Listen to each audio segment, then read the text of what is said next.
Kamati ya hesabu za serikali za mitaa imesisitiza kwamba miradi ambayo imekusudiwa kuwanufaisha wananchi isimamiwe ipasavyo na kuhakikisha kwamba mnufaika anakuwa mwananchi.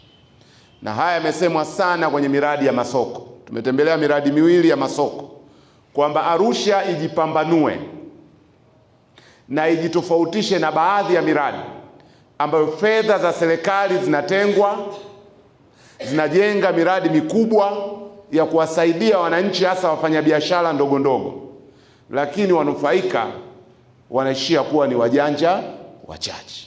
Kwa hiyo kamati ya LAC imeagiza na kusisitiza kwamba ahadi yenu ya kwamba mtahakikisha mwananchi, hasa mfanyabiashara ndogo ndogo, ndo anayekuwa mnufaika, muitekeleze kwa vitendo. Hilo liingie kwenye rekodi zenu. La pili, kamati ya LAC imesisitiza, kwa vile mmetoa ahadi kwamba miradi hii itakamilika kwa wakati, na miradi yote minne, miradi miwili ya masoko, mradi mmoja wa stendi na mradi mmoja wa bustani, yote itakamilika tarehe 30 mwezi wa 11. Ahadi hiyo itekelezwe kwa vitendo. Agizo namba 2.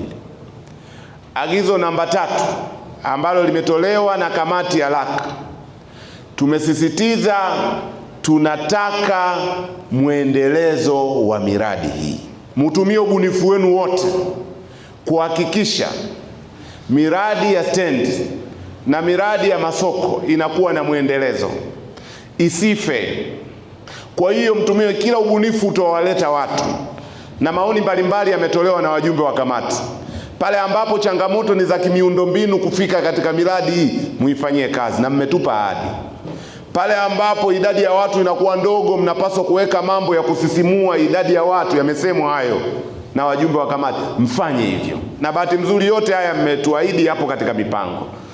Juu ya barabara za lami kuingia katika miradi na juu ya kusisimua shughuli katika miradi yetu. Na kwa lile la bustani, mwendelezo ni mazingira. Kama tunataka ile shughuli pale iende kama ilivyokusudiwa, basi ile ahadi ya kwamba mtahakikisha shughuli zote za binadamu zinazowekwa pale zitazingatia mazingira iendelezwe. Haya ndiyo mambo makuu matatu yaliyotoka kule field.